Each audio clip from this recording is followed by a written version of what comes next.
Good evening, everyone. Today we're going to be talking about the NGS headline because it just ended at the time of this recording. But before we jump into all of that, if you're new to the channel, I upload NGS content daily, so if you do play this game, I would really appreciate a subscribe, as it really helps out the channel. Anyway, without further ado, let's begin the video.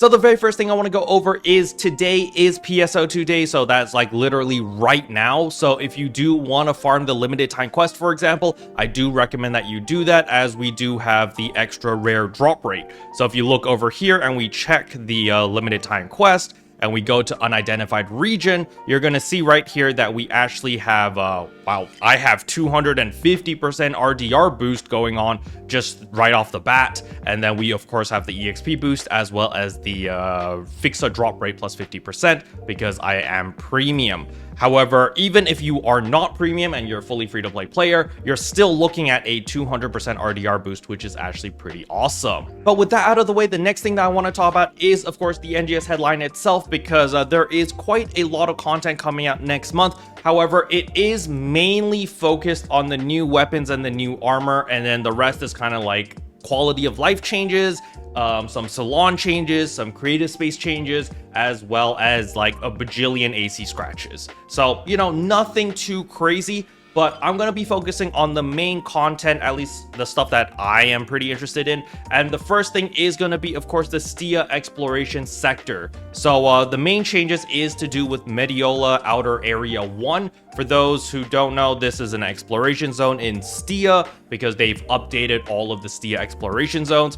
But they literally took an idea that we made back 2.5 years ago in one of the Ark's Trash episodes where we were talking about Kavaris. Remember when they first released the Gorge area where there was an ancient boss that spawned? We talked about it in an episode where we're like, why can't they make the ancient spawn based off the different trials we clear? So we kill the ancient, then we clear all these different trials, and if we clear it fast enough, it spawns the ancient again really quickly. Because the way that it worked in the past was you had to wait 10 to 15 minutes for the boss to spawn, and once you killed it, you had to wait again.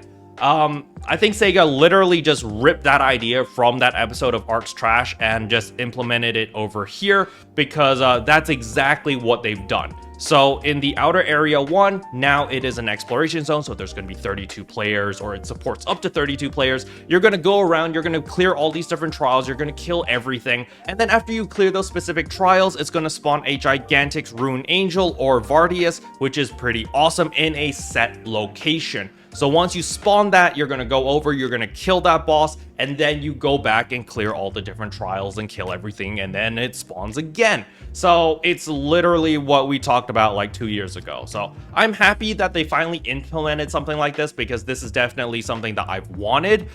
Just, you know, a bunch of people Zerg rushing trials and Zerg rushing bosses is always a good time. Just understand that the reason why we're going to be farming this like crazy is because it drops all the new materials needed to upgrade your weapon. Remember, on October 2nd, you will be able to upgrade your Exalia weapons. That has been confirmed already. However, in order to do so, you actually need to farm here, as this is the only place that drops all those new materials. Now, they did give a sneak peek of all the different trials as well as new mechanics they've added into these exploration sectors. So the first one is, of course, you know, there's regular recon gigantics that sometimes appear, and when you defeat them and whenever you clear these specific trials, it increases your Mars battery, or it charges it to a certain amount, just basically encouraging people to use Mars. Because just imagine, guys, 32 people using a Hydra cannon on a single boss or single mob, like,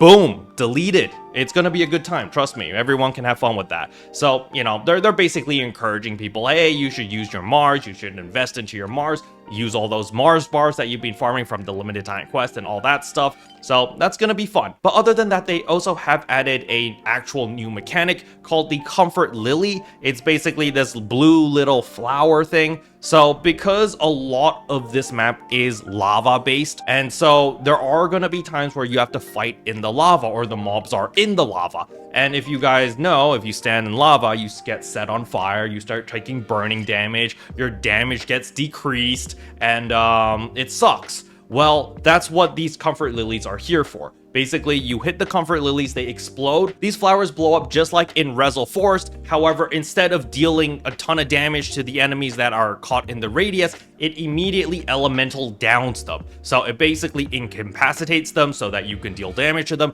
But more importantly, it makes you immune to the lava damage. You're basically, yeah, you get this little buff that floats around you and you're immune to the lava damage for a short period of time. So that is really, really cool. I mean, it's not game breaking, but it is a small quality of life thing that they've kind of realized that, hey, if people are fighting on lava all the time, we should probably put in a mechanic to help them.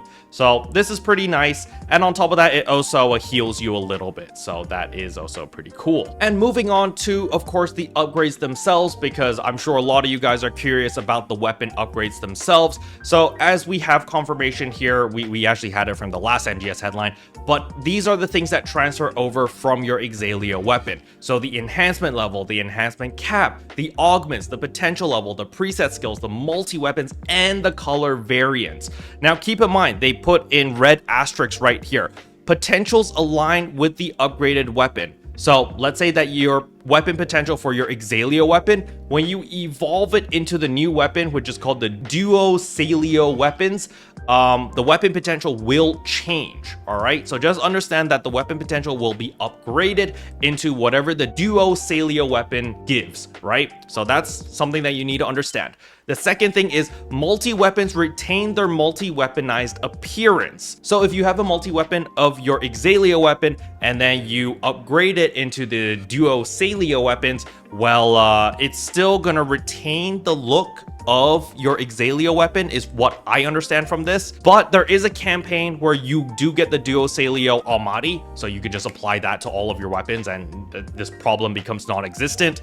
And the third one, which is also very, very important, especially for people who care about color variants, is color variants become the color of the upgraded item. So let's say, for example, I don't really know the actual answer until tomorrow when the servers go live, but let's say that you have an Exalia weapon with a color variant on it right now. When you upgrade it to the Duo Salio weapons, if it has a different color variant, well, it will change that to that color. All right, so you can't like create your own color variants. So that is something to keep note of. We will be testing this out when the servers go live tomorrow, and I'll report back to you guys in tomorrow's video or the day after, just letting you guys know, like, hey, you know, what colors does it change to? Because I know this is really important to some of you guys. But the big kicker over here is it's not a 12-star rarity weapon, guys. It's still an 11-star rarity weapon. So you're upgrading your Exalia weapon, which is an 11-star weapon, into a better 11-star weapon called the Duo Salio weapon. Now, something to understand is they did already talk about it in the developer letter that the Duo Salio weapon is better than the Wingguard weapons. All right, let that sink in for a second. The new upgraded weapon is going to be better. It's going to be stronger than your Wingguard weapons.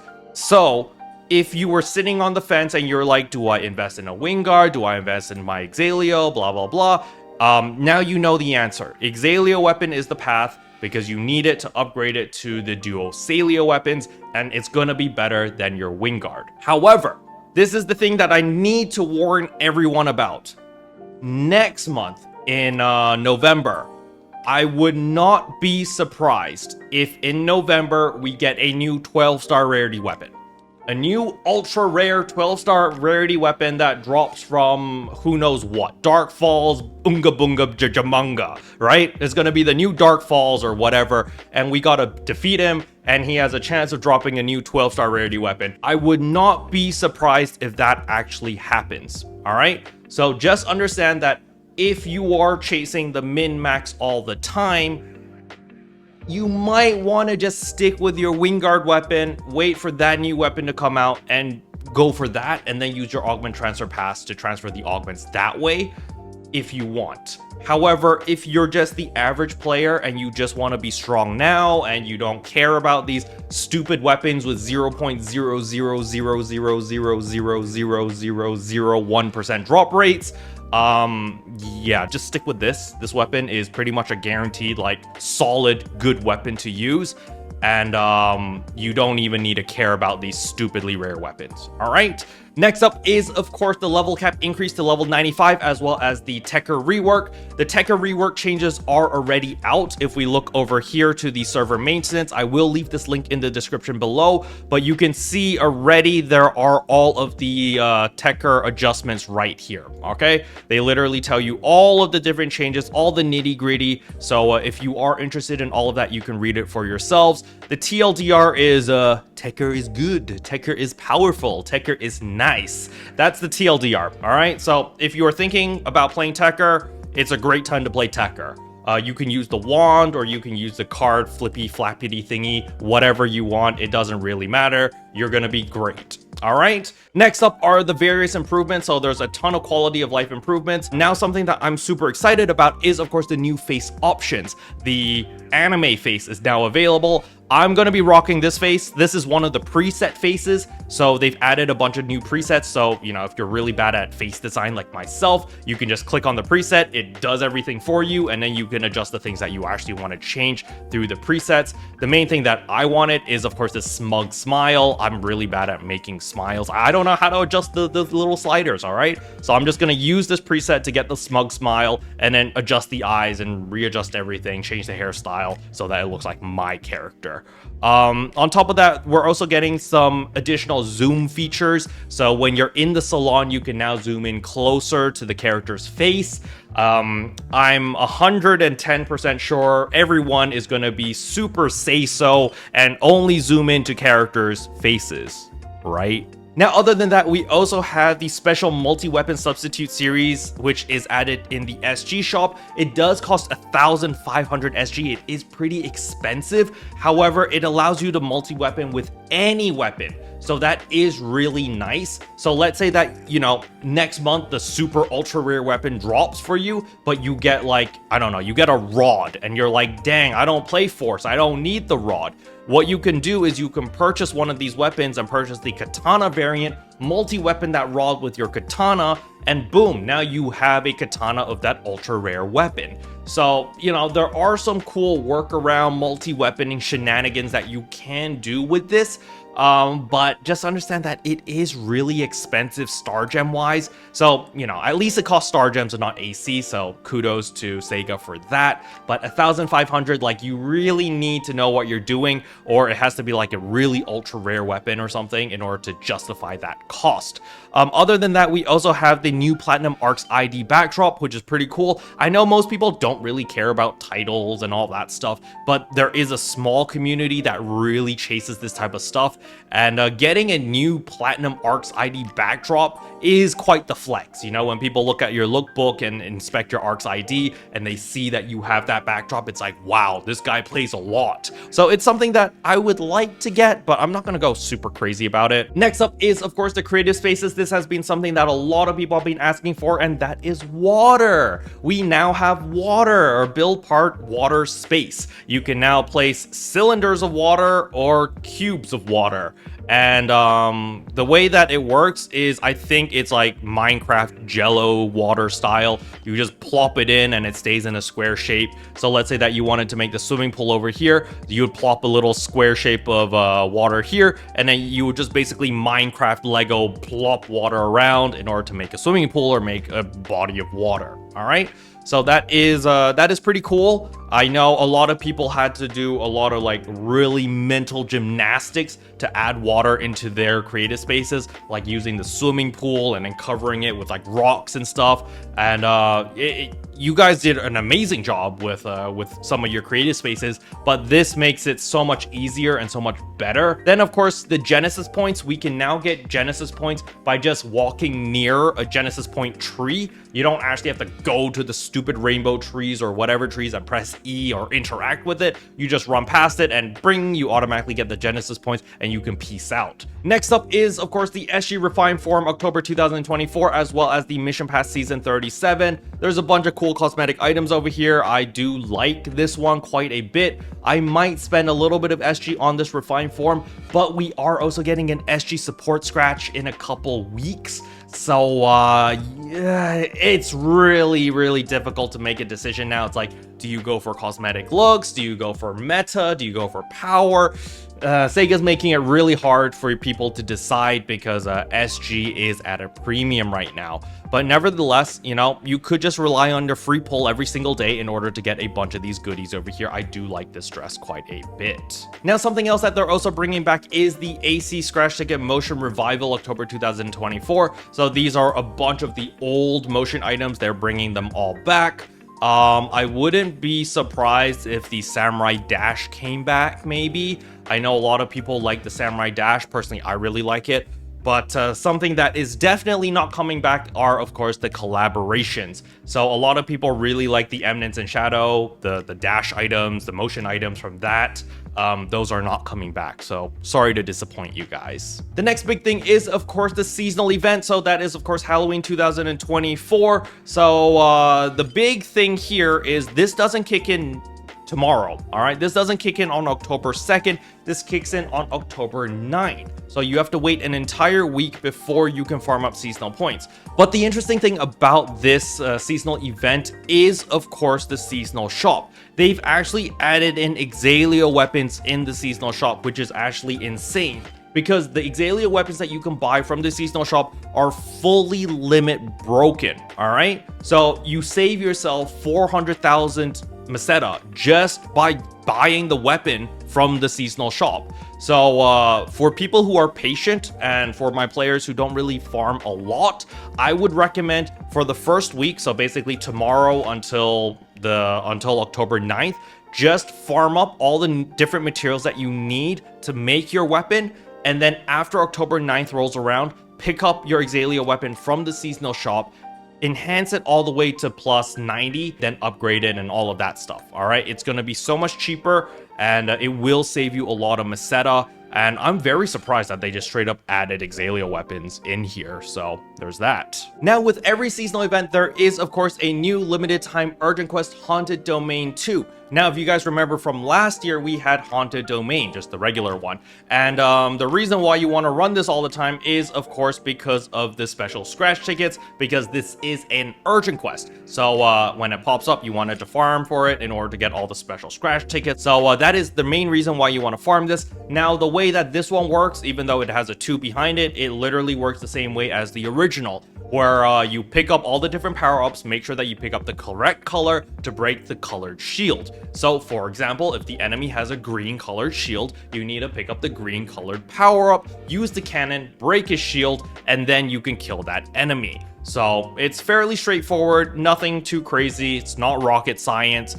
There is also a campaign that will be happening at the same time where you can do double urgent quests, like back to back again, just like what we had last week. So that is pretty nice. Now, as I was saying about the special scratch, so you do want all these scratch tickets that you gain from doing the urgent quests in order to get all of these cool weapon camos and build parts and stuff like that.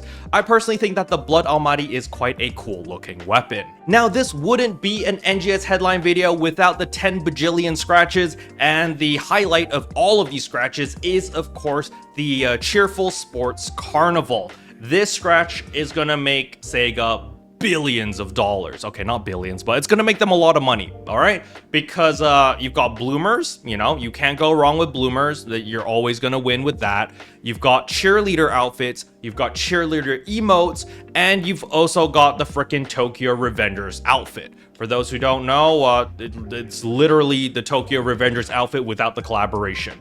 So it does look pretty badass. Now, as for the motion idol, you can get the regular motion idol Lancer. So this is the free-to-play version, but there is also the Motion Dash Lancer EX. Unfortunately, as usual, Sega has screwed us over here by locking this behind a scratch count bonus. So you actually need to spend real money in order to get the cool looking aura, just like everything else. All right, so that concludes the first half of October, or of this month. Basically, for the next 2 weeks, starting from tomorrow, all you're going to be doing is farming the exploration zones. All right, you're going to be farming the new exploration zones for all the different materials that you need to upgrade your weapon. However, starting from October 16th, this is when we get the new rank in Nuisance Plant, and we also get the upgradable path for your armors. So after October 16, everyone's going to be farming in combat zones. We're going to be farming in Nuisance Plant as well as Dex Base, because that's where you're going to get all the different materials you need in order to upgrade your 10-star rarity Ecstasis armors. Now, unlike your weapons, the Ecstasis armor actually has 3 different upgrade paths. You could upgrade it into the Dustasis armor, or the Vita, or the VO. Now, for my friends who don't know the difference between these, don't worry, I'll explain it right now. So the first Dustasis armor, just the regular one, that is the balance build. That one's going to give you HP and PP as well as all the different potencies. Now the Dustasis armor Vita will give you more HP, however it will reduce the PP. It actually doesn't even give you much PP at all, I believe it gives you 0 PP.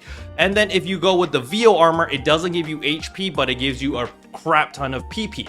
So it's kind of like up to you. If you want to go with the balance build, you can go with the Dustasis armor, just a normal one. However, if you value HP, you can go with the Vita, and if you value PP, you can go with the VO. That's pretty much your 3 different choices. However, something to keep in mind is in the operation report, they did say that there might be future upgrade paths for the Ecstasis armor. So you may have noticed over here that, hey, where are the Arga, Beltas, and Shezas?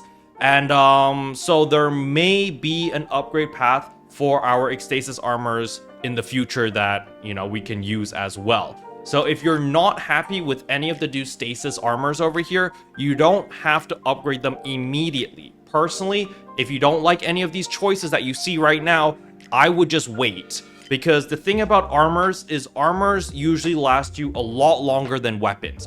You know, weapons we upgrade every 3 months or so, it's not a big deal.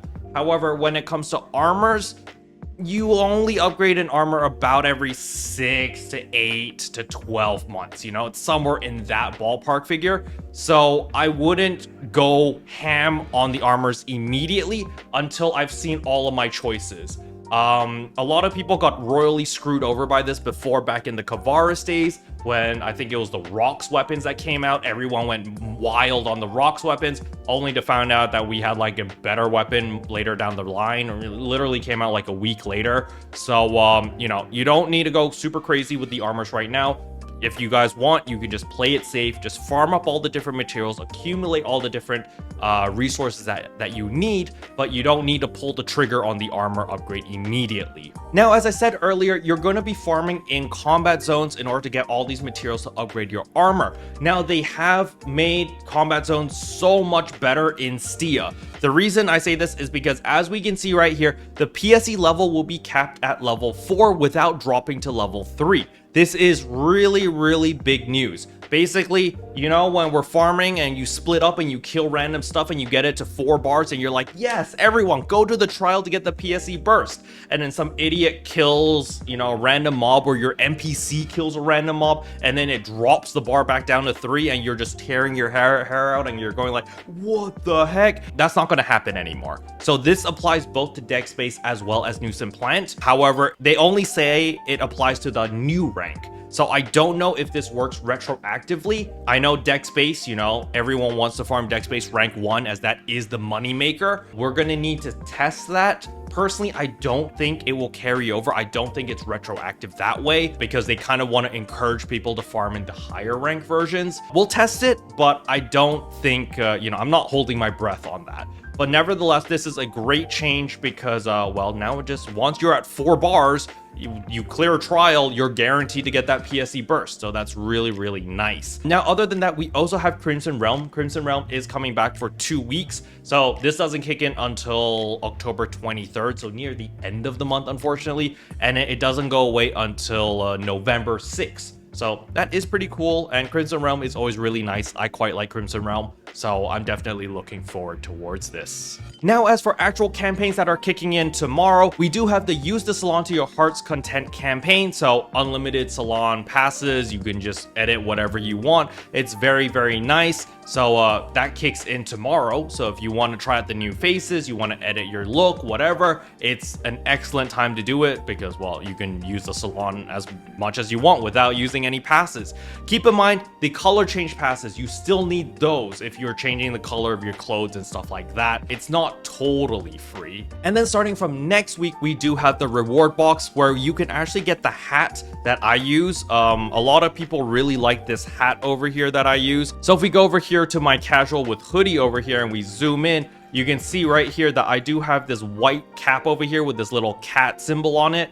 I know a lot of people really like this hat. Now you will be able to get a black colored variation of that hat from the reward box, and I know a lot of people really wanted that hat, so that's where you're going to be able to get it, so please don't sleep on this. Now another campaign that is kicking in on the 15th is the armor upgrade campaign. So, you know, basically once the new armors become available, those come out on the 16th actually, you want to take advantage of all of these campaigns. You're going to get an Ecstasis armor for free by just logging in. You actually get a discount, or you get money back whenever you upgrade your armor from enhancing it, so that's pretty nice. And you also get the Duo Salio Almaty, so that is the weapon camo of the new weapons that we just get tomorrow. So this is going to be really awesome, especially if you were thinking about upgrading your armors or not. It helps you out on your Ecstasis armors, so you at the very least you can fully max out your Ecstasis armors, and then you can decide whether you want to upgrade your Ecstasis armors into your Dostasis armors if you want to, or maybe hold off and wait and see if there is an Arga Belteshazzar variant later down the line. And last but not least is of course the collaboration. So the collaboration isn't coming out till the end of October, which is a little bit, you know, that kind of sucks a little bit,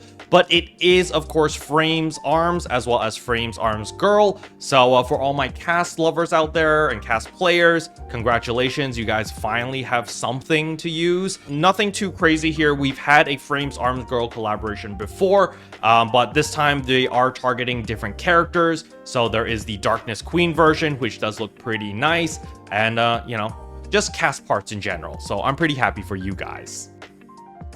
You guys are seeing all of the bloopers right now and all of the crap I have to cut out to make that 10-minute video.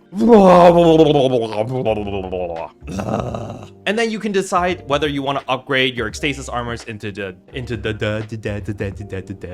I'm wrong. This is a limited time urgent quest. That's why I farmed it so much. I'm an idiot. Retake. Special thanks to all the members for supporting the channel. It really means a lot to me. Thank you again. But yeah, that's all I wanted to cover in today's video. Hopefully you guys found it helpful. If you did, I would appreciate a like and a subscribe, and I'll see you guys in tomorrow's video. Bye.